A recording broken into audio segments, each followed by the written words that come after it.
Instagramga kontent qilishda hamma sizdan bekitayotgan 3 ta sun'iy intellektni sanab beraman. Foydalansangiz videoni prosmotrlari ancha baland bo'ladi. Birinchi AI'miz Midjourney xohlagan rasmingizni, xohlagan fantaziyangizni rasm ko'rinishida generatsiya qilib yasab beradigan platforma. Siz ko'rayotgan Alisher Navoiy, Amir Temurni portretlari xuddi shu saytda generatsiya bo'ladi. Ikkinchi AI'miz Veo 3.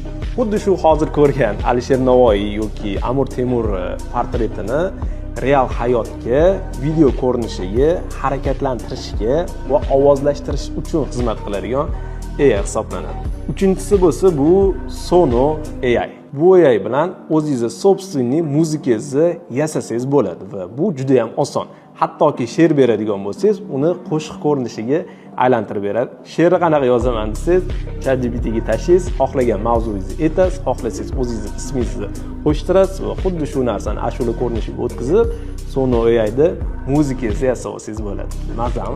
Hech kim sizga yetmayotgan informatsiyani aytganim uchun videoga bitta like bosib qo'ying. Shaxsiy brendni rivojlantirish bo'yicha ko'proq ma'lumotlar olib turishga obuna bo'lmagan bo'lsangiz, obuna bo'ling.